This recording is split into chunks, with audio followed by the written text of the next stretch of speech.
Welcome back, everybody. What's going down? It's your boy Reckless Talk with the Jeremy G Podcast.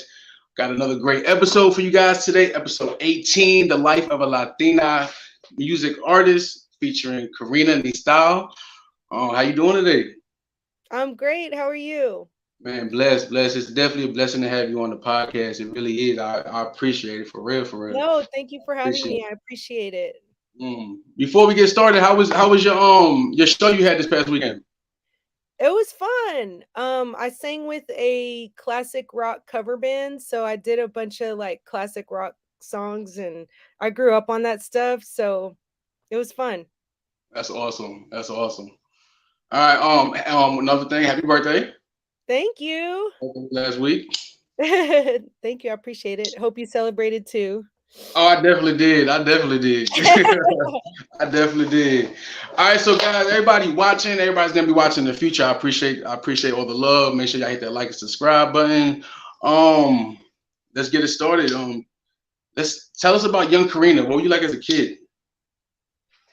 I was very curious. I was a loner and lonely. My siblings were a lot older than me, 9 and 13 years, and they didn't want to fuck with me. I'm sorry, we can swear, Now you right? good. There's regular talk. We Yeah, uncensored. And we go be okay, yourself. cool. You know what I mean? Go do you. So they weren't, they weren't really like, I'm just the little sister. And so I had to like entertain myself, and I think that that's why I went and just created this character of myself. I hear it. It was fun, but it was, lonely at times. Yeah, I get But I it. I got definitely get it. creative. That's what's up. All right. At what age did you start singing, and when did you realize that you had a talent? I started singing when I was 7, and this is gonna be funny. So my mom would drive around a lot. We lived in Mo City, and we would be driving like to Galleria or to downtown or wherever. And so I was always in the back of her Buick just singing whatever came on the radio.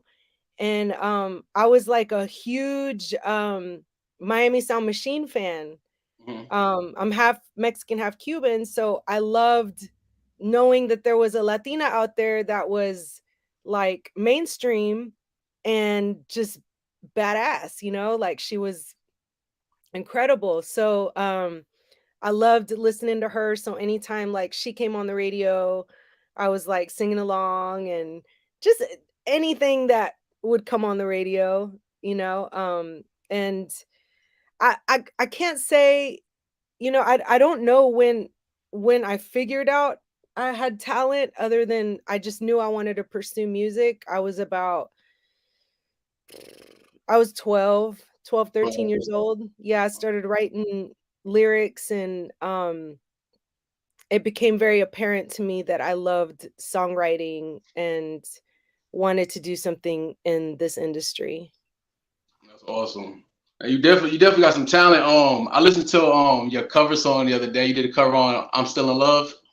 Oh yeah, And yeah. I've been singing that song for the past 2 days. I've been trying to figure out all day why is this song in my head, and then it hit me around 4 o'clock this afternoon. I'm like, oh yeah, Korean did the cover song. I've been trying to figure it out.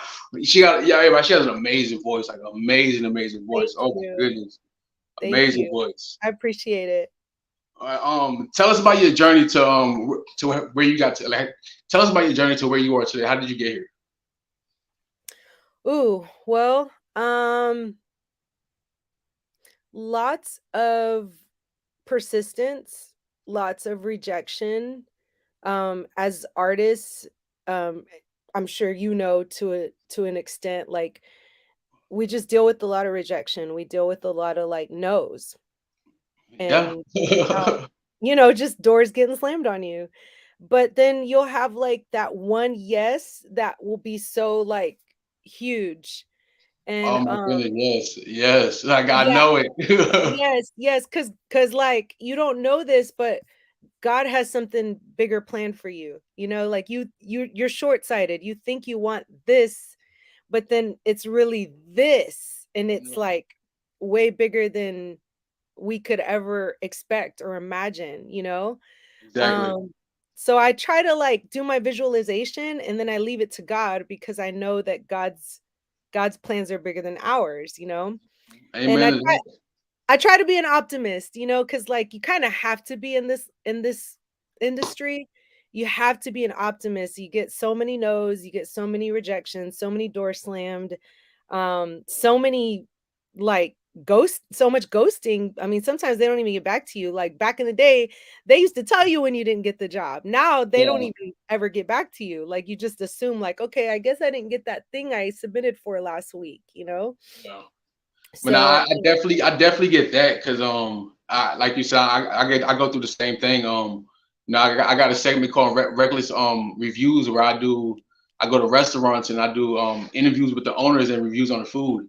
And I mm, called so many restaurants in Houston and I got so many no's. I got more no's than I got yeses. But like you said, when you get that first yes, it just, yeah, like for me, it motivated me even more. You know what I mean? It was like, all right, yeah. they said no. And then saying that for everybody that said no to me, when I blow up, y'all are more than welcome to come to the show. Exactly. Yeah.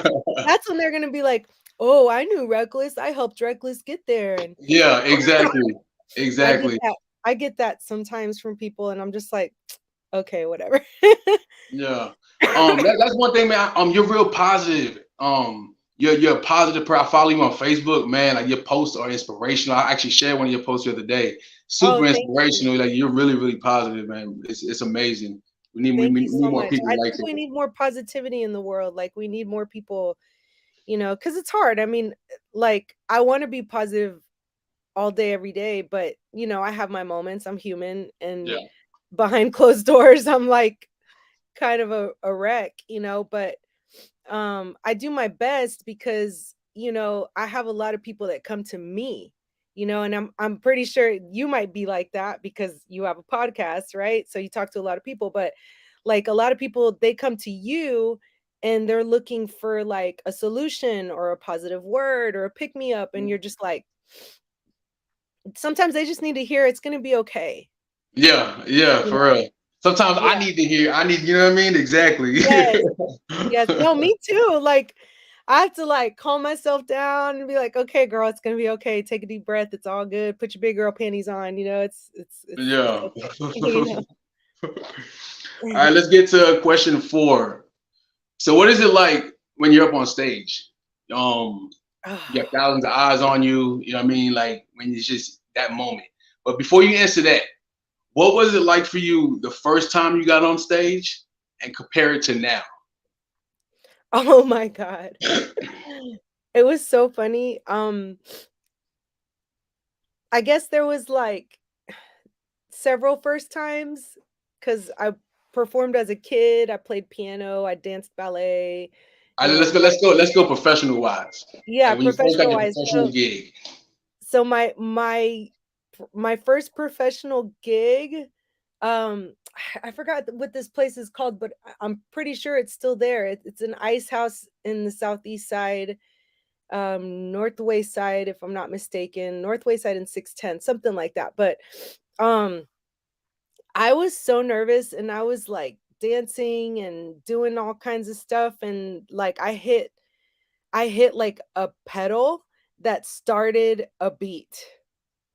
Like, oh, and I was just like, "Oh, shit. How do I turn that off?" And I just, you know, because you hear, like, "The show must go on," you keep going, and so I just kept going, but it wasn't good, you know, like, I was trying to sing over my instrumental, over some other instrumental that I somehow started, and then somebody just came, I guess it was the pedal owner, and went and just hit it, turned it off. Yeah. And so then I finished whatever was left of my show, and my then manager, I can still hear him in my head. He was like, "That was terrible. I can't believe you did that." And I was like, "Well, no shit. Like, cut me some slack, man. You know, I was trying to like do my thing up there." But you live and learn. Now I would stop the show and be like, "Can someone come and grab this pedal so I can keep going?" Yeah, that's awesome. When it comes to the fans, like, how does that make you feel? Just you out there rocking out, whether it's hip hop, soul. Like, how does that make you feel when you just see the people just screaming your name or just dancing to your music? Like, What does that give you? That's very rewarding. And going back to your original question, like there's no feeling like being on stage. And I think I enjoy it so much, I almost black out. Like I black out because I think too hard about the lyrics or the next song, or is so and so playing the guitar riff right, or whatever, and I really, really enjoy being on stage and I really, really enjoy performing. But I think the most rewarding thing, because I still get like very nervous. And I think it's important to get nervous because it shows that you love what you do, Yeah, like you have a passion for it. But um to me, like the ultimate is when someone reaches out and they're like, this song got me through, or I love this song. Because aside from being a performing artist, I'm a recording artist and I love to write and record. I yeah, love it. And I'm kind of spreading myself thin as of now because I've just taken on too much. I'm doing acting, I'm doing voiceovers, but I still love the art of writing and recording. And I'm yeah. blessed because I have a studio. My partner is an audio engineer, so he's my audio engineer. I record myself as well. So we have a in-house studio in an in-house studio. And I'm just blessed, I'm blessed to be able to like kind of be independent and have my own label and be self-released with the help of fans, with the help of friends, with the help of followers and people that have backed me on um crowdfunding campaigns. I've crowdfunded 3 albums. It's there's nothing like it. Like even more than performing, because I almost feel like when you perform, all eyes are on you. And I used to perform a lot more when I was younger.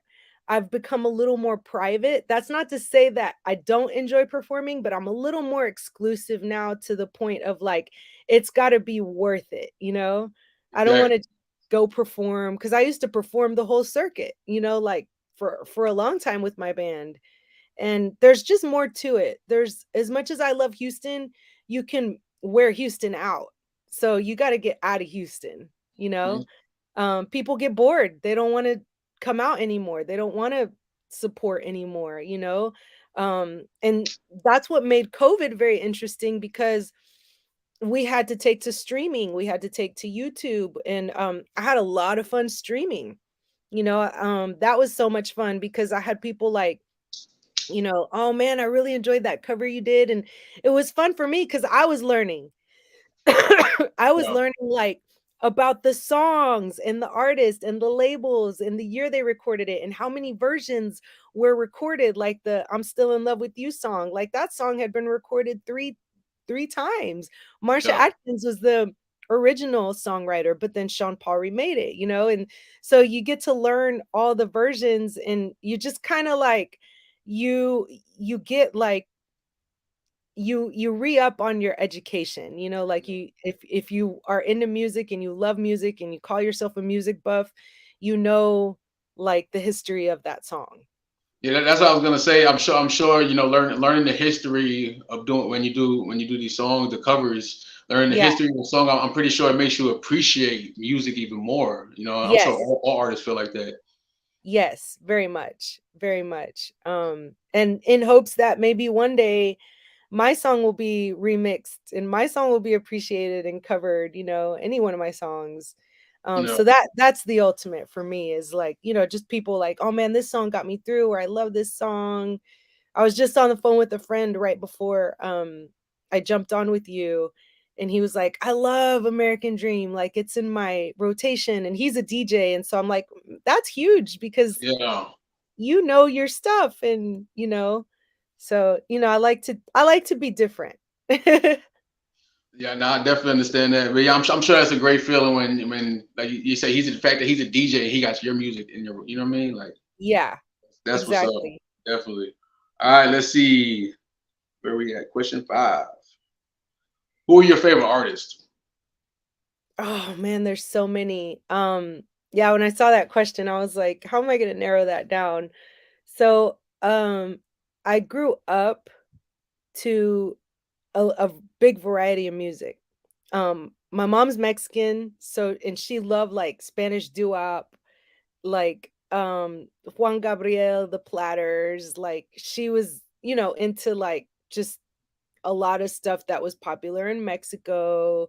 Um and before she had come to the States. And then my father's Cuban, so I grew up to a lot of like salsa, merengue, lots of Celia Cruz. Like I love till this day. I think okay, that is my favorite artist, Celia Cruz. Like hands down, it'd probably be between like her and Lauren Hill and Gloria Estefan. Yeah, Of course, yeah. Selena, Jody Watley, like just so many. There's so many, Janet. Janet had all the moves. Like she had the key earring, and she'd do all the Uh-huh. choreography. Like, there's so many, but those are definitely, the big ones. My brother listened to hip hop, so I started like listening to more hip hop growing up, like especially like golden era hip hop, classic hip hop. And then my sister was into or she's still into rock and classic rock. So we listened to a lot of like Aerosmith and Pink Floyd and The Doors. We would fall asleep to The Doors 12-inch every night. Awesome. Yeah. Yeah. So I was That's like, I awesome. loved it. I just wanted to like take from all of them. Yeah. It's funny you mentioned Lauryn Hill. She was one of my favorite artists. I used to listen to her and the Fugees um Yes. on the way to my track meets in elementary school. And I actually named Oh, one of wow. I named one of my parakeets after her. Aw. I got Did you- Lauren Hill and Method Man. oh my God, that's so funny. But when it Yeah. comes to my Latin artists, my two favorite Latin artists is Tito Brente and Elvis Crespo. Oh yeah, I love Tito Fuente. Yeah, and Elvis Crespo is great too. Definitely had a season. I remember that like freshman year in college or something. We were jamming a lot of Elvis Crespo. Yeah, Luna Llena, Yes, yes, Suavemente. right, All right, right. let's see. Next question. What drives you when it comes to what you do? What just really drives you? What gives you that fire? Um, Aside from my family and just like knowing the struggles of my immigrant parents coming to this country. I mean, they struggle so much more now, but just knowing their struggles, seeing brilliant films and hearing brilliant music, like I'm just like, oh wow, like that drives me, like being able to be like, that is so dope, and a lot of it hasn't even really touched mainstream. So I love that, and I feel like um those very few yeses I get are so worth it. Like I relish in just the yay, like we got it, we got that part, or we got, Yeah, my song got this exactly. award or whatever. um just that really inspires me. My family drives me, friends, and people that have followed me for a long time and tell me that they're still listening. I'm like, "Okay, when's the next album coming?" Yeah. That's gold to any artist. Like, "When's the No next people album waiting coming?" still. They waiting for They're it to just come out. waiting, exactly. Yeah. Yeah. That's awesome. All right. Let's go for the next one. I'm sure there's a lot of people who want to know what do you got going on, and what. No, I'm sorry. I'm sorry. I got two more questions for you. I'm sure Okay. there's a lot of people who wants to do what you're doing. What advice would you give them, or up and coming artists, or people that just thinking about making that leap? What advice would you give? I would say do your research because the times are always changing and the industry's ever evolving. So do your research, be very prepared, don't give up. And if someone doesn't give you that shot, create your own opportunity. You know what I mean? Like Reckless has his own podcast, who knows? He might end up on the iHeart Music channel. You know what I mean? You I'm not just gonna never lie. know. I'm going for the cooking channel. I'm not The gonna lie. cooking channel. I'm going Okay, for the there you cooking go. channel. But I got some hey, plans. you got to have something to look forward to. But if in the meantime you're not getting there, nothing should keep you from doing it. Like make Mhm. your own skits, make your own songs. I mean, everybody's a bedroom DJ now or a bedroom musician now. So, just do what you can to shine your light and get yourself out there. And no matter how many times you hear no, don't give up. Be persistent, because a lot of people give up, and our inner child is screaming to be heard. So don't give up. I like that. What are you working on, and what can we expect in the near future? I am working on a few recordings. I'm really slow at recording right now because I'm juggling a lot of different stuff. But I am working, on a few songs. I don't necessarily have a project close to being finished, but usually it comes together once I start stacking a few songs. So just watch on social media and I might surprise you. I don't know when that will be. Awesome. But for the coming future, or for the near future, this weekend I am playing the Frida Festival at Mecca Houston, which is 1900 Kane Street. It's me and my band, the Cosmic Cats, and these are some really, really cool, brilliant cats. And we're gonna have so much fun. We've been looking forward to this for months. Shout out to Ezo Frida, Lisbeth Ortiz, who's been putting this together. This is our 18th year doing the Frida Festival, and it's a tribute to Frida Kahlo.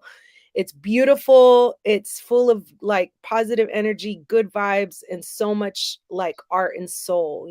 I said art and soul, not heart and soul, but I think there's something in it for everyone. They have like a Frida dress up contest, and they have music and vendors and food, and it's just awesome. And it's no cover. So more There's incentive. no excuse for no one to come. No cover. Y'all hear Exactly. that? No cover at all. So Yes. everyone needs to get there. Y'all hear the H-Town tap in for real. Yes, yes, it's For real. complimentary. So just come out and enjoy. We play at 6. We close out the whole show. It's been a month long. They've been doing Frida events. So we play at 6, but the event is all day from 11 to 7. That's awesome. That is awesome. And saying that, man, we're done. We made it. I really appreciate you blessing the show. I really do. It's a major blessing having you on here. Man, I wish you nothing but success beyond your imaginations. Like I mean that from the heart, for real, for real. Thank Um, you. Same to you. Same to you. And any of my people that are listening, please go subscribe. Please show him some love. I I mean, this has appreciate been a it. great interview, a great experience. And this is all his shows are pretty entertaining. So I I appreciate enjoyed that. it. Yeah, I I enjoyed it. And I wish you the best too. I mean, Thank we're all you, in thank this you. I'm working together. hard, and I appreciate that. What you hooked me up with. I appreciate that. Oh yeah, Studio. I absolutely. guess I'm gonna definitely get in contact with them and do some work with them for sure. Yes, yes, please do. And anytime, like I have tons of resources. So anytime, just hit me up. I got friends that I like to connect with other friends. So Awesome. Yeah, we'll I make appreciate that. it happen. Definitely, definitely. All right, you have a great night, everybody. We are done. Episode 18 is complete. Reckless Talk, we out. Have a good night. Peace. Yeah.